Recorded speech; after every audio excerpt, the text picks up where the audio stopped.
It's your girl, DJ Miss Eclectic, Wiki, and you're tuned in to the Mixtape Podcast. It's your girl, DJ Miss Eclectic, and you're tuned in to the Mixtape. Y'all, I have a very special guest this evening. We've already seen a glimpse of them, but we've got to go a little bit deeper today. I have the Fisher Girls in Maryland. How y'all doing? Great. How are you? I'm good. Y'all talk and sing too, right? We do. We talk in harmony. I love it. That's a verse. We talk in harmony. I like it. That's the rap. Yeah. See, That's no one rap. thinks like that. Yeah. Hey, if y'all need a feature, holla at me. Let me know. So, man, let's get into the Fisher Girls. So, for y'all, how did it start? You got to give us your background story. Like, how did it start? Were y'all always going to be a singing group? Did y'all grow up singing together? Give us the background of the Fisher Girls. We grew up singing in church. And it was prophesied to us when we were children that we would be singers. We would be gospel singers. Yes, and we started in school though, and then went over to. Hey, y'all, quick. We grew up in church. Oh, I lost y'all volume for a second. Oh, did you? Sorry. Maybe make sure. Hold on. Let me make sure the volume is the volume up on your end. That's what I'm about to do right now. Make sure. And then I'll start that question over. Yeah, I was like, oh, I lost y'all for a second. That's right. I want people to hear.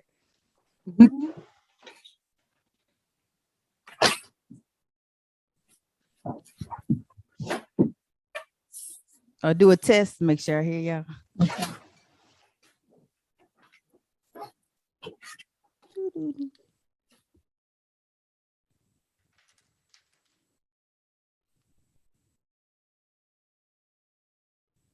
Thank you.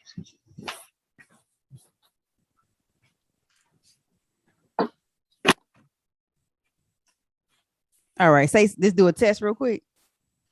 Okay, I hear Can y'all. you hear me? now. Okay. Oh, perfect. Okay, that's much better. Okay, great. Okay. All right. I'm gonna start it over because I want people to hear your story. So let's start it over. All right. It's your girl, DJ Miss Eclectic, and you're tuned into the Mixtape. Y'all, I have a very special guest this evening, or guest, I should say. And we got a glimpse of them last week, but we definitely gotta get a more glimpse of them today, y'all. The Fisher Girls all the way in Maryland. How y'all doing this evening? Hi, doing great. Thank you for having us. Yes, Absolutely. Thank you for stopping by the Mixtape again. So if y'all tuned in, y'all probably have seen, but we're going to show it again.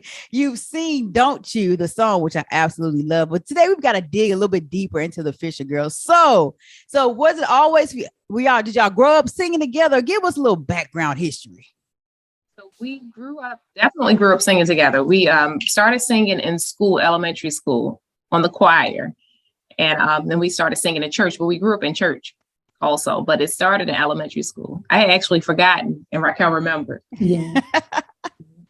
She's on the choir, right? Yes, the choir, Johnson Square. On the choir, so elementary school. Yeah, and then we started singing in church more. That's cool. Yes, they called us the Fisher Girls. That's cool, though. That's cool. Raquel, we were saying earlier, you have the memory of an elephant. So I know you already remember everything. Yes. Yeah, I tell you, I don't does. understand. I remember like so much. I don't know why I remember sometimes I can remember like verbatim a conversation with somebody and maybe met them once. It's kind of weird. Yeah, absolutely. See, man, I can't remember what I did yesterday. You understand? Yeah. Like, where was I? Ooh, okay. Now, that's a blessing to have that type of memory. So, how did you come about your sound? Because your sound is very different. It's not your average gospel sound. I hear some neo soul tones in it. I hear some blues tones in it. How would you describe your sound? Jazzy, bluesy, pain. Yeah. We had a lot of tragedy, so that definitely is an influence. And it's natural because we were raised in the church. We listened to a lot of church music, though we've heard other music and everything, but we took in a lot of church music. So it's really, really strange that we do have the sound that we have. But I think because we've been through so much, so our interpretation of gospel music is based off our life experience. Got you. What would be your definition of gospel music, like the way that you bring it? Trials, failures, wins, losses. Oh, okay. Did you Triumphs, say a victory. new wave? Yeah, but new I wave, think I like what she that. was also, I know new wave, but I think like far as us writing, like our interpretation of gospel is based off the things that we've been through. So it's pain, Definitely. Mistakes, not so much hallelujah, hallelujah, thank you, Jesus, but more so like your day-to-day struggles, your walks with God. Absolutely. And being transparent can really, really touch people. I like that you all are transparent. How important do you think that is to touch a generation, especially with you being young ladies, to touch a generation of young ladies? I think it's incredibly important because sometimes people think that you haven't gone through anything, and people feel like you're a certain way, and God has blessed you so much, because sometimes God brings us through things and it doesn't look like we've been through anything at all, like we've had no hardships. Right, but that's a lie.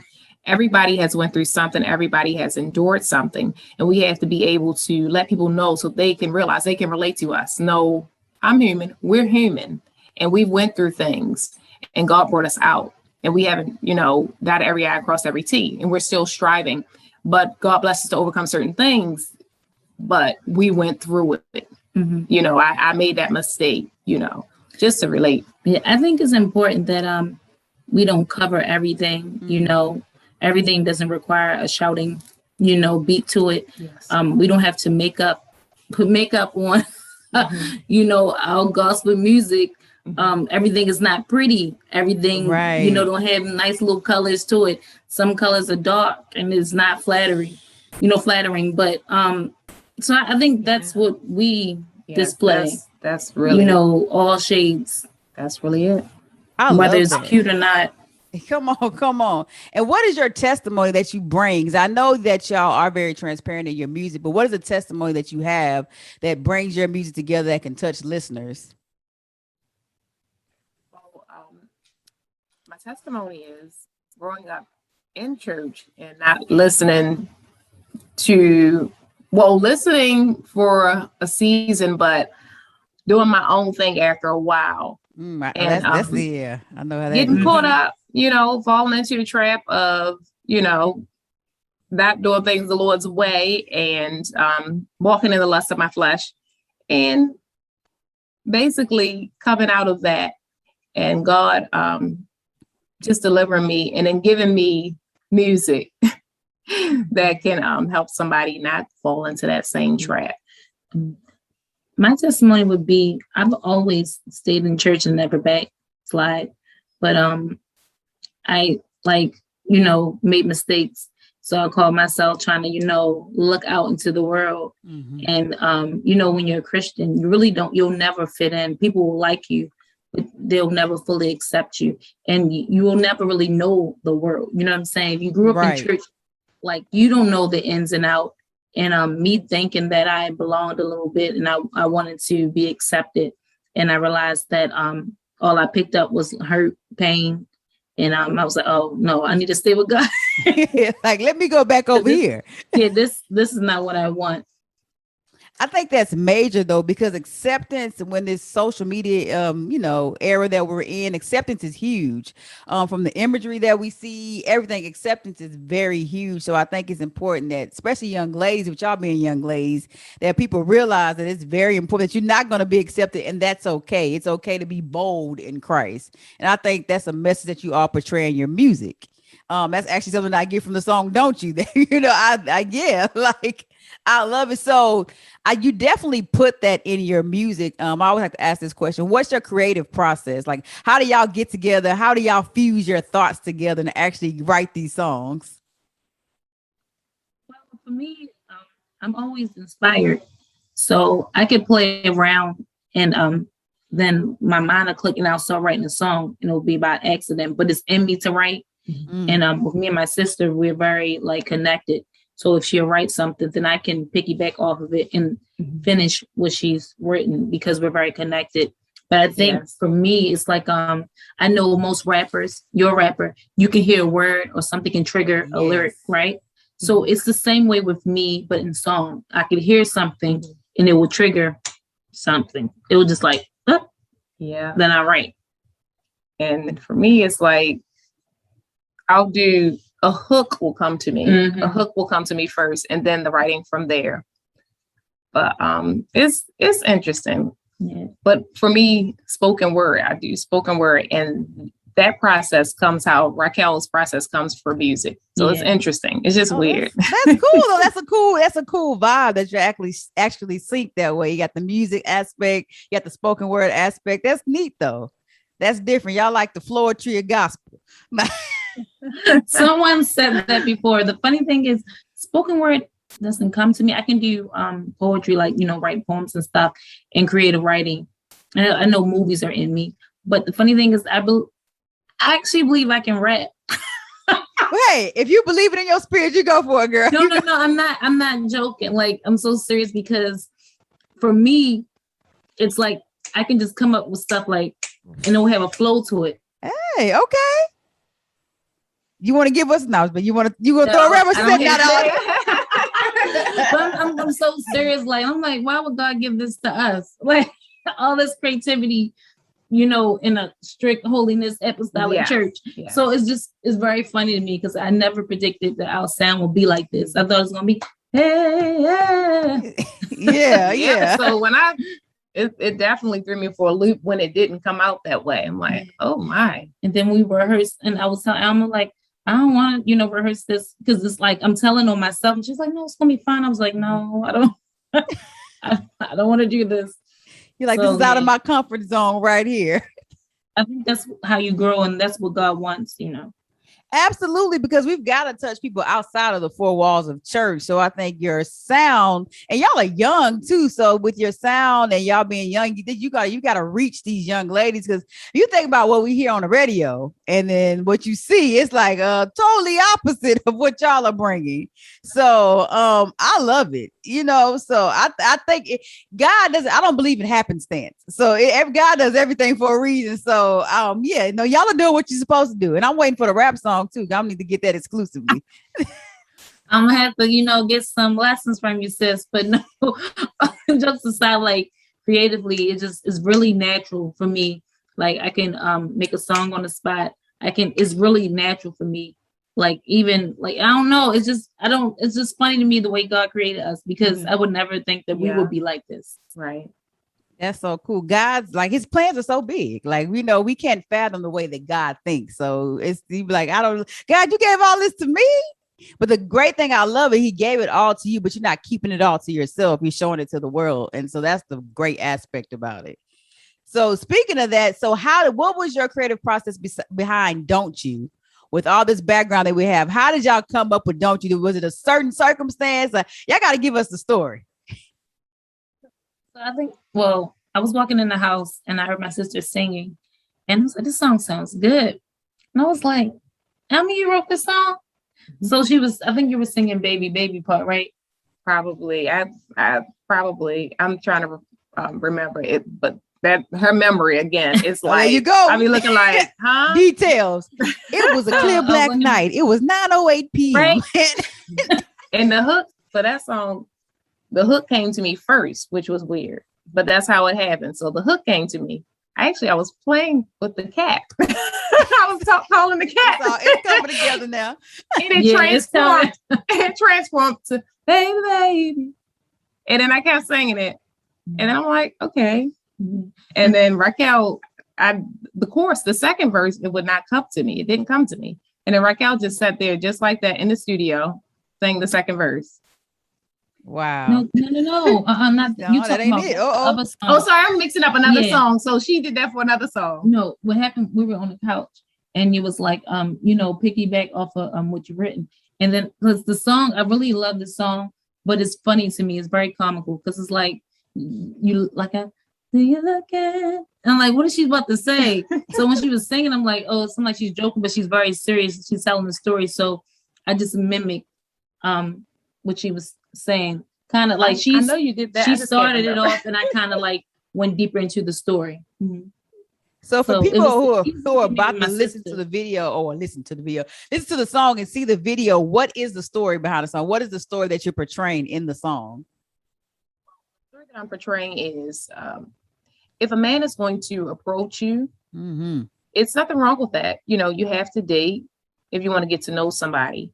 He needs to be intentional. Yes, sir. He needs to approach you with marriage in mind. Of course, you got to date, go through that process, but it shouldn't be we're just kicking it. We're going to hang out. I'm going to taste, we're going to taste and, discover you. And then that's going to be it. No, you date, you court, and then we need to be getting married before you taste anything. And that's what the song is about. I see you looking, but I know that you have foolishness with you, and I see you from a mile away. Yeah. Don't you, baby me. Hey, that's she has to do it. There it goes right there. Oh, and I mean, you hit something on that. And you said court. I know y'all grew up in the church. You said court. She went old school. You gonna court me? That's what the singing saints say. But no, I love that because a lot of that's out the window. I mean, you see on all the imagery we see on TV or social media, sex sells, all this, and being celibate or being a virgin or whatever you are, that's not cool these days. So, I mean, I said I'm celibate, Lord have mercy, for like 10 years. Now, it's hard out here in these streets, but it's real. And I think it's so important you don't get caught up in that because there's soul ties. There's so much that happens when you try to taste. And now you're talking about the taste and see what the Lord is good. You do something else. So exactly. But I think that is really, really, really, all jokes aside, that's really, really, really an important message for young ladies. Because you don't see that often. So I love that. And a lot of times, really, we don't talk about it too much. It's kind of quote unquote taboo in the gospel industry or in the church. But I think we need to have these conversations. I think this can be a whole conversation starter for like youth groups. Because we don't talk about it. And because people don't talk about it, they go and experience it on their own because the church doesn't talk about it. So what's some advice do you have to a young lady who's maybe, high school, college age? You go to college, it's a whole different story. What's some advice you have for that young lady to kind of stay on a straight and narrow or even through the temptation stage, I guess you could say? I think that is important. Not to say, if you fall, it's okay, you'll get up. That's a true statement. But also reinforce that if you don't fall and you try to maintain your relationship with God, you don't have to worry about the struggles that will come from falling. Yeah. Because I think like people just accept failure sometimes. If you have sex and stuff like that, sex is not just sex. And if more young people understand what they're doing, how it's such a spiritual act, then they will be more sober. Yep. So I would want a young person to actually get to know God, actually understand what sex is. It's not just sex like the world saying it's just sex, and it's really not. You're right. That's why people are so angry, people are so mean, because it's just sex has really messed up their whole mood, their whole spirit. Yeah, absolutely. No, I couldn't agree with you more. Like I said, I think every young person, they need to give these. If you watching this, you should buy the CD for your youth group. Buy the CD like I'm old school. Download it for your youth group because I think this is a very, very strong and a very, very important message. Y'all can do a lot with this, man. This song that gets me excited because I just, like I said, being a young lady and being in this industry. It's just something that's not talked about, and I think it should be talked about more. So first of all, I want to say I appreciate y'all for bringing attention to it. I definitely appreciate your style. Like I love it. I absolutely love it. You know what we've talked about, but I haven't even gotten y'all's. You got to tell everybody your names. I just said the Fisher Girls, but we didn't give your individual names. You got to introduce yourself. So Alma. I'm Alma, and I'm Raquel, and we are no, I'm joking. That's how we do our video, and we are the Fisher Girls. No, I love it. I love it. So what can we expect? So we got Don't You. What can we expect when we hear the whole EP? Jazzy, bluesy. Yeah, it's a little roller coaster. It's a little gumbo. And I like that all of the songs sound different. And I didn't really realize it at first until someone said, none of your songs sound alike. And I really appreciate that. Because, like artists, you have your own sound if you're an artist. But I like that each song give you a different feel. And, that's really important. Absolutely. That's very important. You kind of want to go on a roller coaster ride when you listen to the album, because sometimes songs get monotonous. You're like, all right, I heard it. I hear you. But just like the album. Who are some of your inspirations in music? Like, who are some people that you listen to, and who are some people you would love to work with?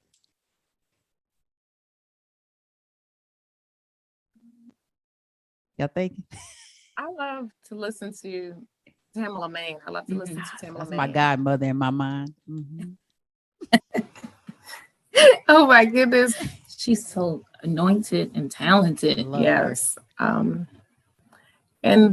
just love so many different artists. Like, it's hard to say, hey, this is who, but definitely love Tamala Mann. Raquel? Well, I listen to a lot of different stuff. So, or either I might just appreciate their instrument. So, Tamala Mann, Stevie Wonder is my absolute favorite. Oh my gosh, yes. He's so talented. Yeah, our father introduced us to Stevie Wonder. I really appreciate him. Stevie Wonder.